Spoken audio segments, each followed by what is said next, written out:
watch your favorite team play during the season. But now, it's World Series time again. And the eyes of every fan in the nation, from the biggest city to the smallest crossroad town, as well as millions beyond our own borders, are turned toward baseball's annual fall classic, the World Series. The World Series story of 1954 starts on this day of September 21, when 250,000 baseball fans welcome the Indians home after the pennant clincher in Detroit.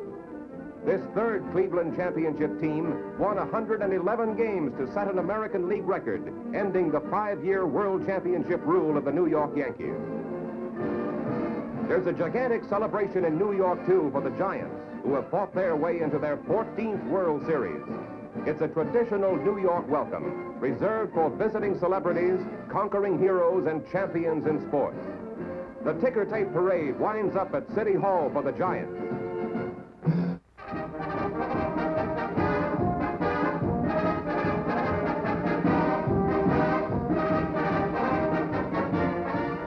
Here's where baseball's postseason classic will start. The Polo Grounds, rich in baseball history. For many fans, the preliminaries are as exciting as the game, and more than 50,000 will watch today. This is the first World Series for Al Lopez, manager of the Indians. The Giant skipper, Leo DeRocher, played in the 1928 Classic with the Yankees and in 1934 with the Cardinals. And this is his third time in the big series as a manager. Baseball Commissioner Ford Frick is on hand long before game time. Fred Flagg, Secretary-Treasurer of the National League, talks with League President Warren Giles. And Will Herridge, President of the American League since 1931, heads up the delegation from his circuit. Bobby Avila of Veracruz, Mexico, hit .341 to win the American League batting championship. The Giants have a league batting king, too. Their Willie Mays from Fairfield, Alabama, took the title with a .345 percentage on the last day of the season. Only twice before have the rival batting champions met in a World Series. Don Mueller's 212 hits were the highest in the majors this year, and his .342 average brought him the runner-up spot to Mays in the National League's batting derby. The Giants' #1 feminine fan, Lorraine Day, has more than a rooting interest.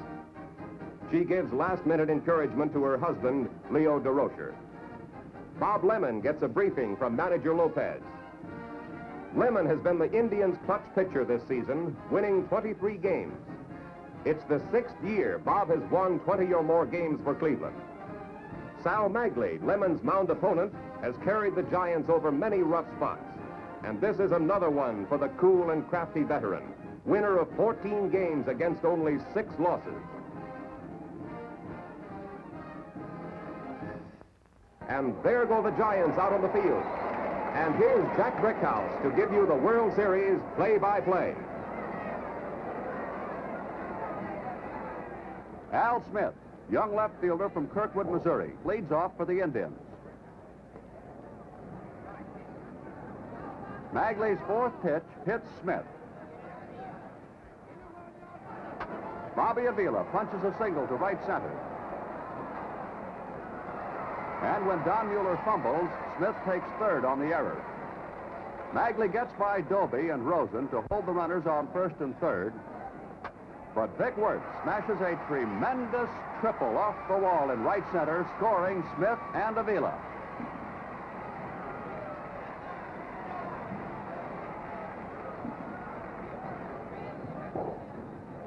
Dave Philly ends the inning by flying to Don Mueller, and the Indians have a 2-0 lead.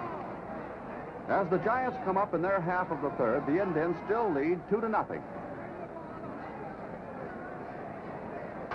Lockman sends a single into right.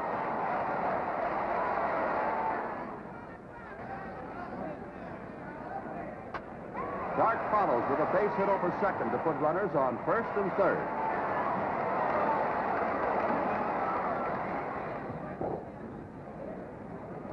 Mueller forces Dark at second. And Lockman races home with the Giants' first run. Willie Mays walks, and Mueller moves to second.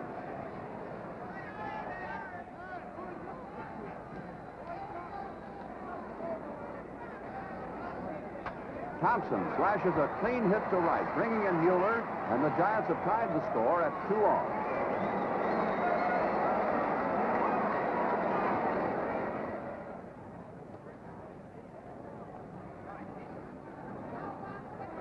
There's one out in the Cleveland seventh when Al Smith grounds out to Thompson.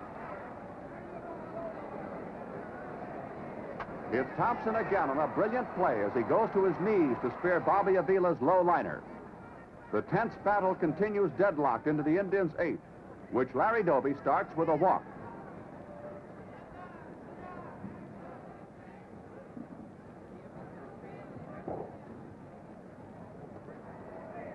Al Rosen beats out a hit to deep short. Magley's in real trouble now, with Vic Wertz looking for his fourth straight hit. Manager Leo DeRocher sends coach Fred Fitzsimmons out to the mound to remove Sal Magley. The Giants are taking no chances. Don Little, a left-hander, comes in to pitch to the Cleveland Sluggers. Little has helped the Giants all year long in many crucial spots.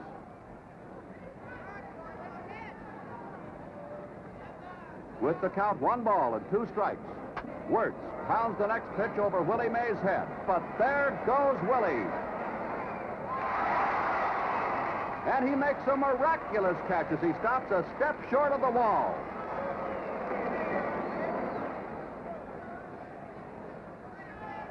Manager Lopez sends up Hank Majeski to bat for Dave Philly. DeRocher counters by bringing in his veteran right-handed relief star, Marv Grissom. Lopez withdraws Majeski and substitutes the southpaw swinging Dale Mitchell. Tough spots are nothing new for Grissom, the bullpen ace from Red Bluff, California, who appeared in 56 games during the season. Mitchell walks, and the bases are loaded. Lopez calls on another pinch batter, Dave Pope, for George Strickland.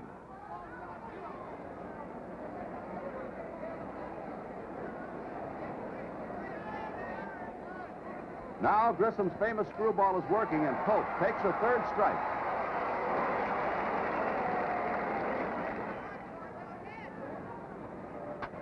It's up to Jim Hegan to get the lead run home, but Monty Irvin backs near the wall for his long drive.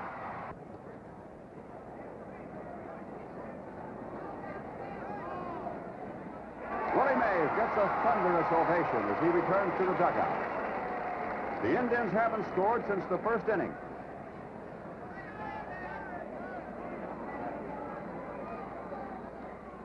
Now, Vic Wertz makes his fourth hit, a 400-foot double to left center to lead off the 10th. Rudy Regalado runs for Wertz.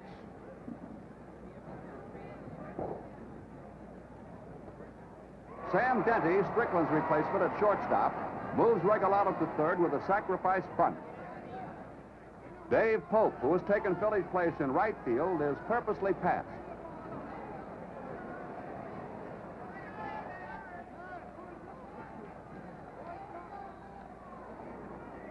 Bill Glenn bats for Jim Hegan and strikes out.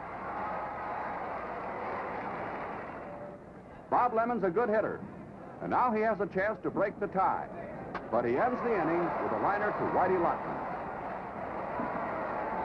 When the Giants come up in their half of the 10th, Bill Glenn is at first base, and Mickey Grasso is catching for the Indians. Mueller fans and is tagged out by Grasso. Willie Mays waits off Lemon and draws his second walk. On the first pitch to Thompson, Willie steals second. A thrill of excitement stirs the Polo Grounds crowd, and Leo DeRocher again is a man in motion. Lemon walks Thompson purposely to get at the right-handed hitting Monty Irvin. But Irvin's not coming up. It's a tough one for Bob Lemon to lose, and it's little consolation for Vic Wertz, whose 4 hits today tied a series record. Marv Grissom gets his first World Series victory, and Willie Mays gave this crowd of 52,751 an unforgettable sight. The miracle catch on Wertz in the 8th inning.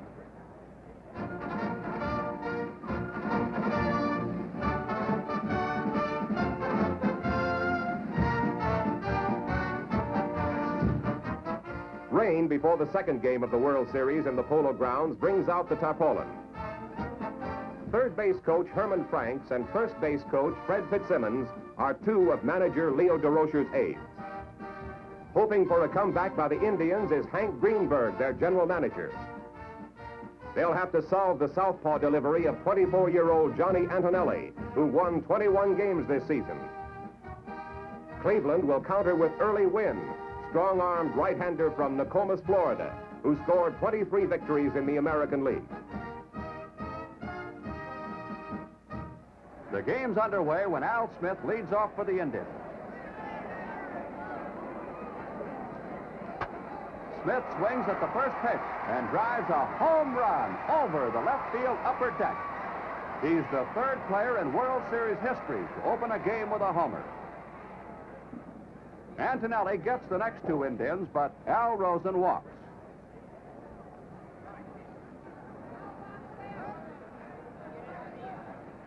The young lefty's control again fails him, and Vic Wertz draws a base on balls.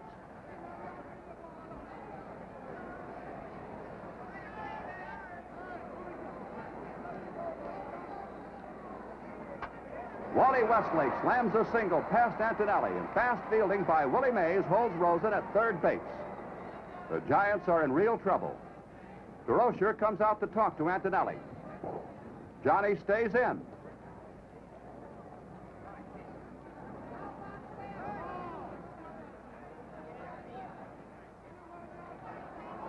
And George Strickland pops to Lockman, leaving three Indians stranded with only one run scored. Wynn had retired the first six Giants when Davy Williams leads off in the third and goes down on strikes.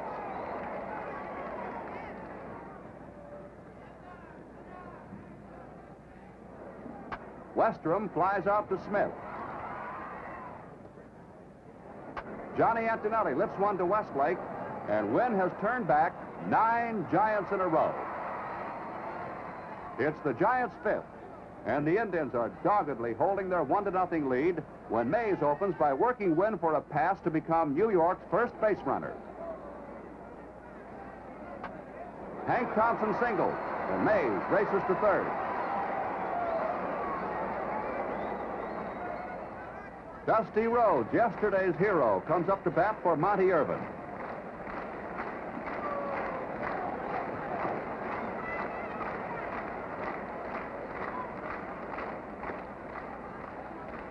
He drops a single in short center, and Mays scores the tying run. Thompson taking third.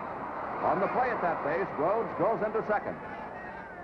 After Williams fans, Westrom draws an intentional walk, filling the bases. Antonelli's grounder forces Westrom, but Thompson scores, and the Giants lead 2-1.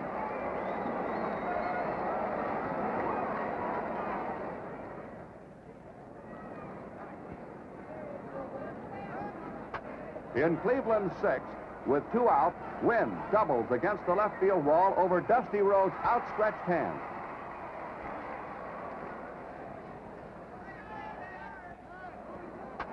The inning's over when Smith pops to Lockman.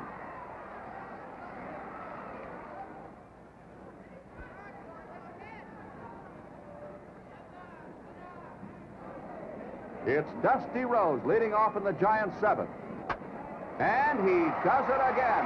A homer on top of the right field barrier for a 3-1 New York lead. This gives Dusty 3 hits and 5 runs batted across in 3 times at bat in the series.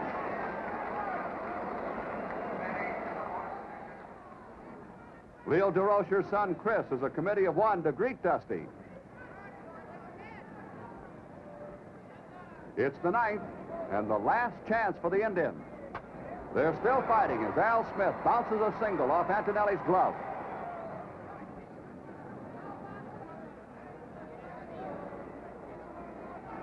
Bobby Avila keeps Cleveland's hopes alive with a sharp single to left, and Smith pulls up at second.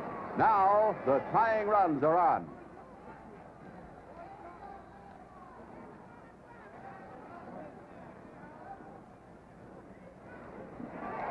But Larry Doby goes down swinging for the first out.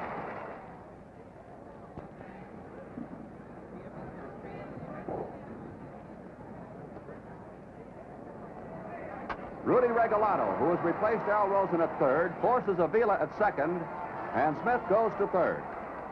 Vic Wirtz is the last hope of the Indians. It's a tense moment.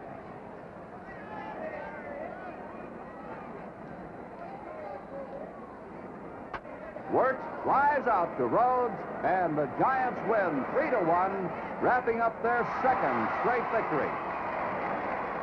It's a sweet one for Johnny Antonelli, and his teammates let him know how they feel about it. Antonelli surviving Al Smith's first pitch home run, fanned 9 to make his first World Series game a memorable one. For Early Wynn, it's a bitter defeat despite a fine 4-hit performance. The Giants' Hank Thompson continued his brilliant fielding. Captain Al Dark's playing has been dependable as always. And the delirious Giant fans are buzzing about the batting deeds of Dusty Rhodes, DeRocher's secret weapon.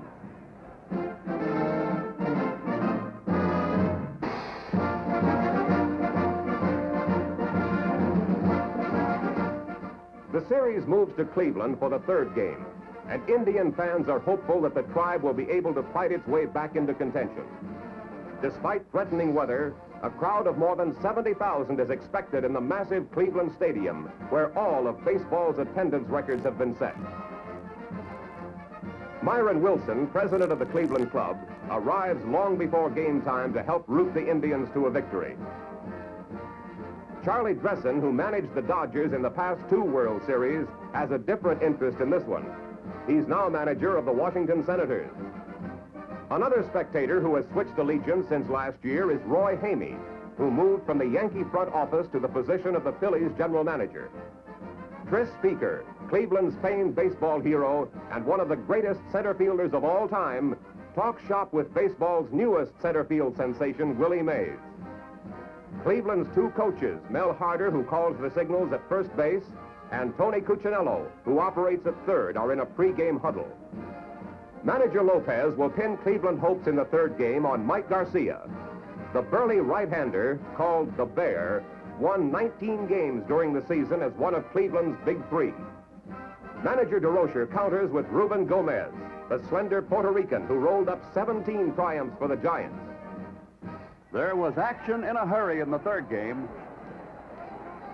On Garcia's first pitch, Lockman singles to right.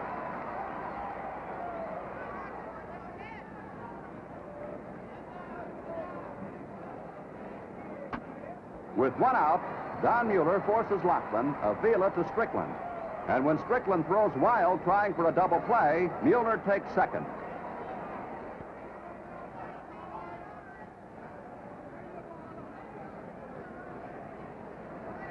Mays gets his first hit of the series with a single to right, and Mueller scores to give the Giants a quick 1-0 lead.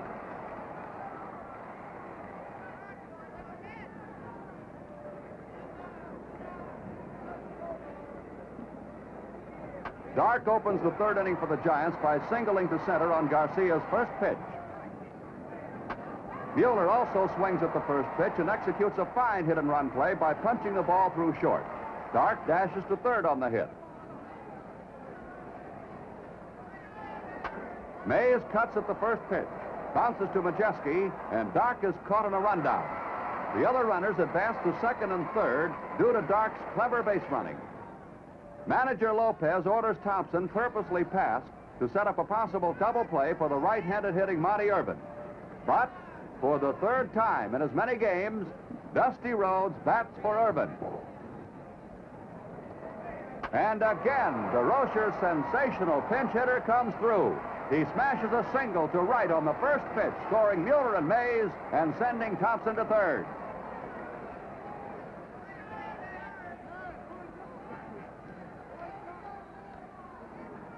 The varied talents of the Giants are evident again when Williams lays down a perfect squeeze bunt, scoring Thompson, and Williams is safe when Garcia throws high to first. It lengthens the Giants' lead to 4-0. The Giants' fifth.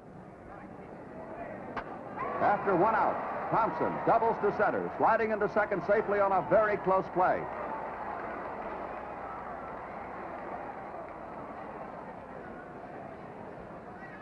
The dangerous Rhodes is purposely passed.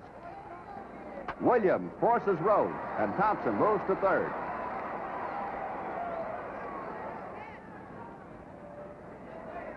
Westrom singles to left, and Thompson scores, and the Giants now have pulled out to a 5-0 lead. With Ray Narleski pitching for Cleveland, the Giants add another run in the 6th to extend their lead to 6-0. But it's a different story in the 7th inning. Dusty Rose, who's had 4 hits in a row in the series, steps to the plate, and Narleski fans him on 3 straight pitches to give the Cleveland crowd a chance to cheer. Williams is thrown out by Strickland.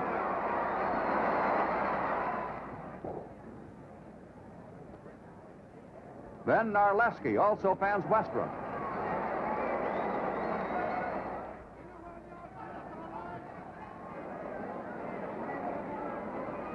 In the Cleveland half of the 7th, Wirtz puts the Indians in the scoring column for the first time when he smashes a home run over the fence in right center. Score, Giants 6, Cleveland 1.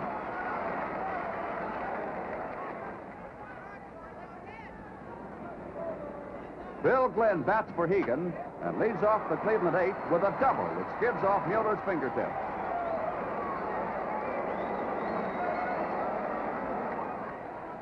Lopez calls on Dale Mitchell to bat for Narleski, and he grounds out to Lockman, moving Glenn to third. Al Smith grounds to Dark, who throws the ball wildly to first. Smith reaches second, and Glenn scores. Avila walks, and there are 2 Indians on base. DeRocher comes out of the dugout for a huddle with Gomez. He decides to take no further chances, and when Gomez admits he is tiring, DeRocher signals for his ace relief man, Hoyt Wilhelm. Wilhelm won 12 games while losing only 4 in 57 relief appearances during the season. His knuckleball pitching allowed the opposition only 3 earned runs in his last 45 innings of relief work. Wilhelm is facing the power of the Indian lineup with Doby and then Wirtz coming up. Doby grounds out to Lockman, and both runners advance.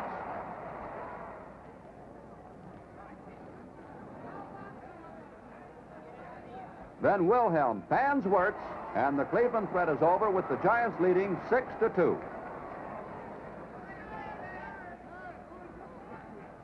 Majeski strikes out on Wilhelm's darting knuckler to open the Cleveland 9th. Philly grounds out to Williams on the first pitch. Lopez then calls on Dave Pope to bat for Strickland. It's Cleveland's final hope. Pope also grounds out to Williams on the first pitch, and the Giants win the game 6-2 and take a commanding 3-0 lead in the series. Wilhelm's brilliance has become almost commonplace. He needed only 13 pitches to retire the 5 men he faced. However, there were other heroes in this 3rd straight victory for the Giants. Ruben Gomez pitched superbly in allowing only 4 hits in his 7 1/3 innings. Then there also were Don Mueller with his hit-and-run single, and Davy Williams with the squeeze bunt that were classic examples of 2 of baseball's cleverest maneuvers. However, the decisive hit once again was delivered by Dusty Rose. Dusty has already driven in 7 of the Giants' 14 runs, and he's been at bat only 6 times. For the Indians, Vic Wirtz continues to be the most consistent batting star. 3 of his 6 hits so far have gone for extra bases.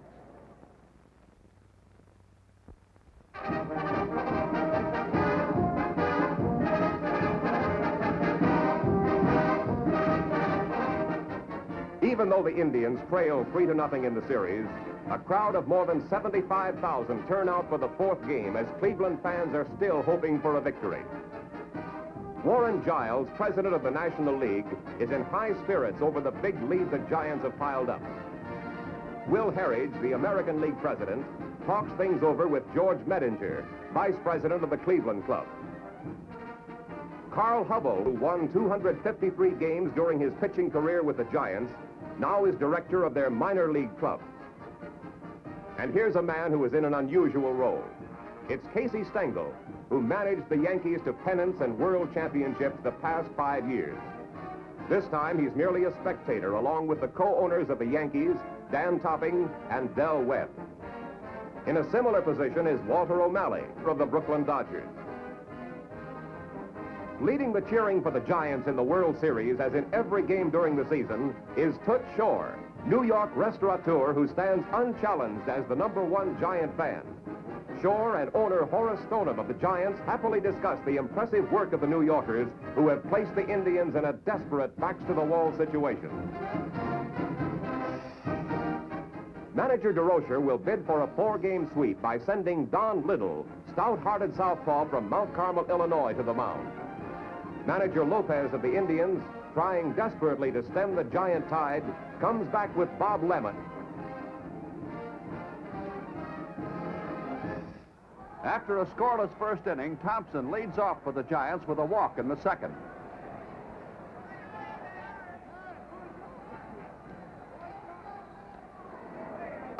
Monty Irvin doubles to left center, sending Thompson to third.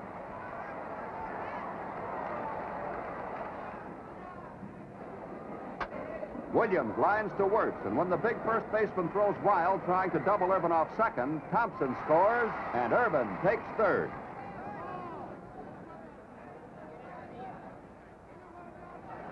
Westrom flies to right field.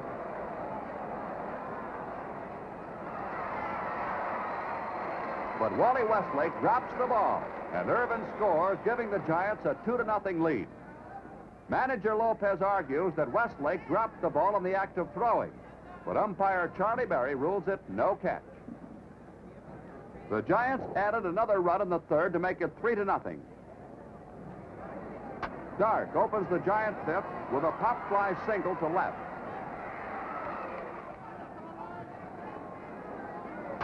Mueller singles to right for his third straight hit, sending Dark to third.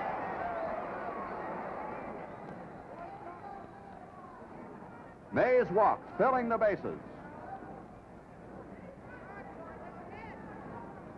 Manager Lopez replaces Lemon with the veteran southpaw Hal Newhouser.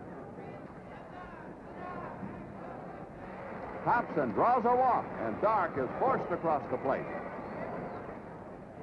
This brings up Monty Irvin. Irvin singles sharply to left, scoring Mueller and Mays. This leaves runners on first and second. Lopez calls in his young right-hander, Ray Narleski, to try to cool off the flaming Giants. Williams moves the runners along with a sacrifice. Westrom lifts a sacrifice fly to Westlake that scores Thompson.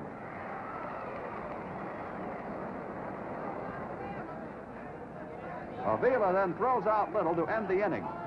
But the Giants had paraded 4 runs home, and they lead the Indians 7-0.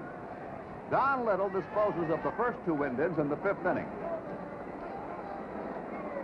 Denny is safe on a grounder to Lockman when Little fails to touch first base as he covers the bag. Hegan is safe at first on an error by Williams.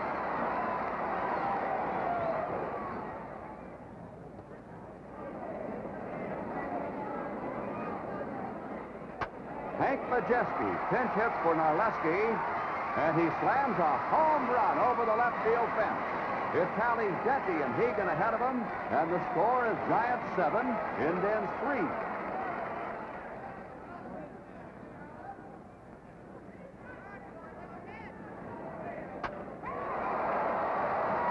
In the Cleveland 7th, Wirtz lines a single to center for his 8th World Series hit.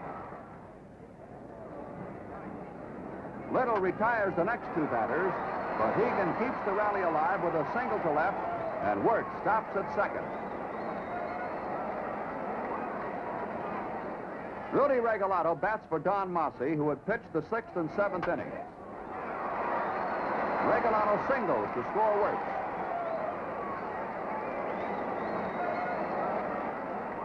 With the hitter at bat representing the tying run, DeRocher summons his knuckleball specialist, Hoyt Wilhelm.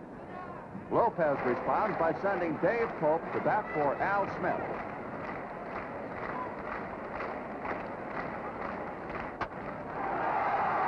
Pope slaps the ball directly back at Wilhelm to end the inning, and the Giants still have a 7-4 margin.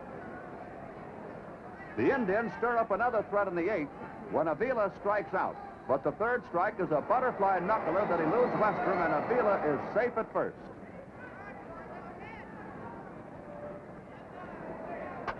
With one away, Rosen singles to left center, and Avila takes third, while Mays races in front of Irvin and scoops up the ball like an infielder. DeRocher, going all out in an attempt to register a 4-game sweep, makes another pitching change. He brings in his number 1 pitcher, Johnny Antonelli, who had gone the full distance in the second game of the series. Wirtz, one Indian the Giants have not been able to stop, is up. But Antonelli gets his man. Wirtz goes down swinging. Westlake, the next hitter, is called out on strikes for the third out. And the Giant lead remains 7-4. With the series victory now within the grasp of the Giants, it's up to Antonelli to hold the Indians in the last half of the ninth. DeRocher gives catcher Westrom some final instructions.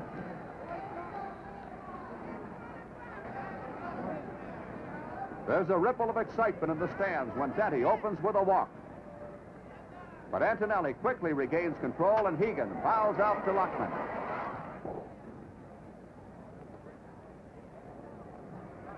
Dave Philly bats for Mike Garcia and strikes out. Lopez sends up another pinch hitter, Dale Mitchell. And he fouls to Thompson to give the Giants the game 7-4 and the series by a stunning 4-game sweep. In smothering any ideas of a late Indian uprising, Antonelli fanned 3 of the last 6 batters and didn't allow a ball to be hit out of the infield. It's a triumphant moment for Horace Stoneham, president of these world champions of 1954. And it's a crowning achievement to Antonelli's greatest big league season. In the clubhouse, bedlam breaks loose as television crews, photographers, and newspapermen endeavor to record the scene. The overall spirit, aggressiveness, and resourcefulness of the team, plus the superb leadership of Leo DeRocher, brought the World Championship to the New York Giants. Cleveland's fans solemnly leave the stadium.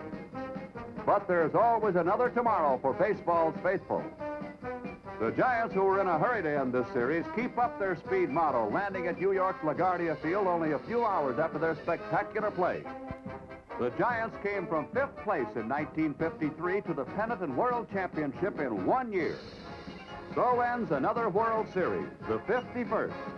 And we'll be back again next year for the always thrilling story and pageantry which only the World Series can provide.